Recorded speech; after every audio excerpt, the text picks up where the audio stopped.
사랑하는 행복한 교회 성도 여러분, 이 영상을 보시는 하나님 나라의 귀한 자녀 여러분, 오늘은 2021년 11월 18일 목요일입니다.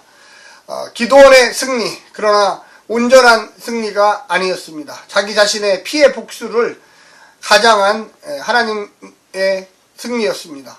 하나님의 승리와 인간의 보복을 같이 행했기 때문에 이것은 완전한 승리처럼 보였고 대승이었지만 역시 무언가 찜찜한 승리였습니다. 그러면 그 이후에 사사 기드온은 어떻게 되었을까요?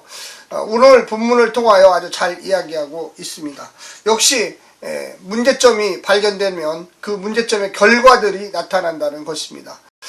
온전한 승리가 아니었습니다. 야훼 하나님의 전쟁에서 개인적인 복수의 그 감정을 드러냈던 이 기드온은 오늘 본문을 통하여 어떤 결과를 맺는지 우리가 한번 잘 살펴봐야만 하겠습니다.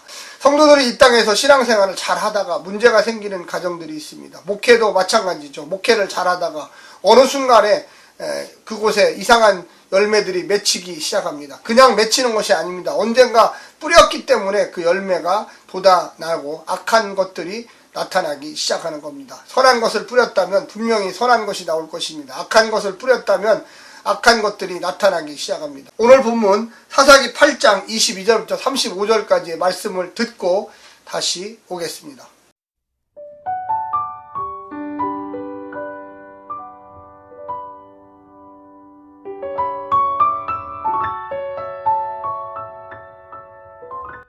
그때 이스라엘 사람들이 기드온에게 이르되 당신이 우리를 미디안의 손에서 구원하셨으니 당신과 당신의 아들과 당신의 손자가 우리를 다스리소서 하는지라.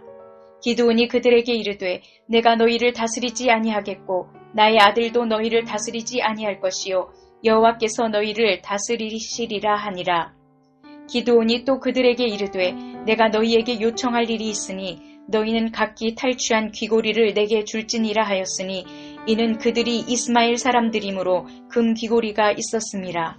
무리가 대답하되 우리가 즐거이 드리리이다 하고 겉옷을 펴고 각기 탈취한 귀고리를 그 가운데에 던지니 기드온이 요청한 금 귀고리의 무게가 금 7,100세겔이요 그 외에도 또 초승달 장식들과 폐물과 미디안 왕들이 입었던 자색 의복과 또 그 외에 그들의 낙타목에 둘렀던 사슬이 있었더라. 기드온이 그 금으로 에봇 하나를 만들어 자기의 성읍 오브라에 두었더니 온 이스라엘이 그것을 음란하게 위함으로 그것이 기드온과 그의 집의 올무가 되니라. 미디안이 이스라엘 자손 앞에 복종하여 다시는 그 머리를 들지 못하였으므로 기드온이 사는 40년 동안 그 땅이 평온하였더라. 요아스의 아들 여룻바알이 돌아가서 자기 집에 거주하였는데 기드온이 아내가 많으므로 그의 몸에서 낳은 아들이 70명이었고 세겜에 있는 그의 첩도 아들을 낳았으므로 그 이름을 아비멜렉이라 하였더라.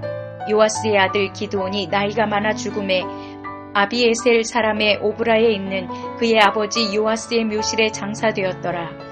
기드온이 이미 죽음에 이스라엘 자손이 돌아서서 바알들을 따라가 음행하였으며 또 바알브릿을 자기들의 신으로 삼고 이스라엘 자손이 주위의 모든 원수들의 손에서 자기들을 건져내신 여호와 자기들의 하나님을 기억하지 아니하며 또 여룻바알이라 하는 기드온이 이스라엘에게 베푼 모든 은혜를 따라 그의 집을 후대하지도 아니하였더라.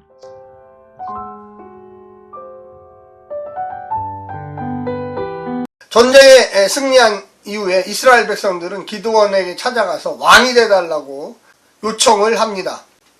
오늘 본문 22절 중간에 보면 당신과 당신의 아들과 당신의 손자가 우리를 다스리소서 하는지라 이렇게 이야기하고 있습니다. 이 이야기는 왕으로서 추대하고 싶다는 것입니다. 그런데 이때 기드온은 거절합니다. 이스라엘의 왕은 유일한 야훼 하나님밖에 없다고 합니다.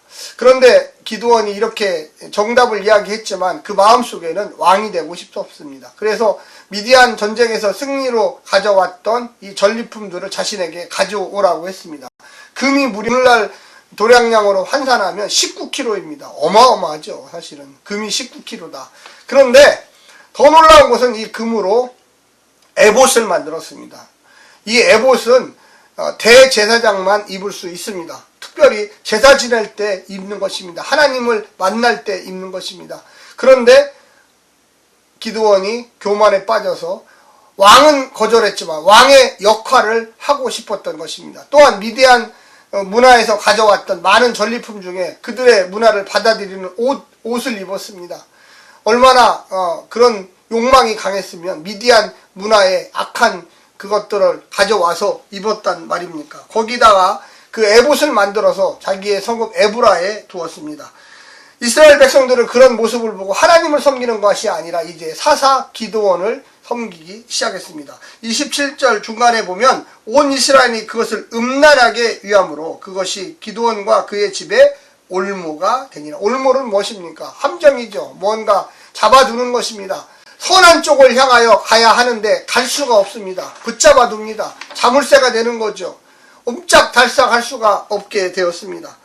28절에 보니까 미디안이 이스라엘 자손 앞에 복종하여 다시는 그 머리를 들지 못하였으므로 기드온이 사는 40년 동안 그 땅이 평온하였더라.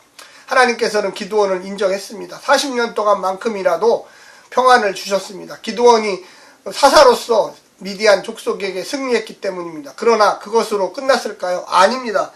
29절부터 35절까지 보면 이제 기드온이 죽게 됩니다. 요아스의 아들 여룻바알이 돌아가서 자기 집에 거주하였는데 기드온에게 무려 첩들이 많아서 70명의 아들이 있었습니다. 그리고 또 다른 특별한 아들이 있었는데 세겜의 첩을 이어서 나왔던 아비멜렉입니다. 이 아비멜렉이 형제들을 죽이는 피해 잔치를 벌일 시간이 다가왔습니다.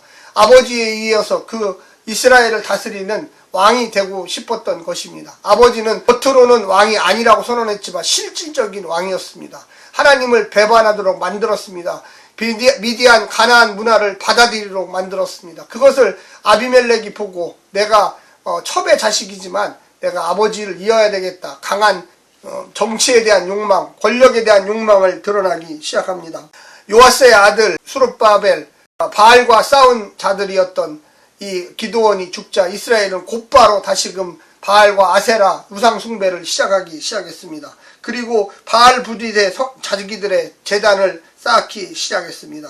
34절에 보니까 이스라엘 자손이 주위의 모든 원수들의 속에서 자기를 건져내신 여호와 자기들의 하나님을 기억하지 아니하며라는 단어가 나옵니다. 이제 잊어버렸습니다. 기드온이 죽으면서 그들은 완전히 다시금 우상숭배로 돌아갔습니다. 35절에 보니까 또 여롯바알이라 하는 기드온이 이스라엘에 베푼 모든 은혜를 따라 그의 집에 후대하지도 아니하리라.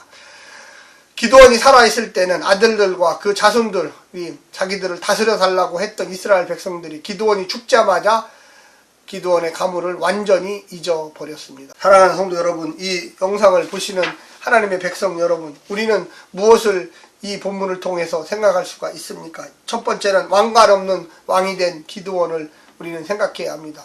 입으로는 왕이 여호와 하나님밖에 없습니다. 나는 왕이 되기 싫습니다. 거절했지만 실질적으로는 왕이 되었습니다. 에봇을 만들었고요.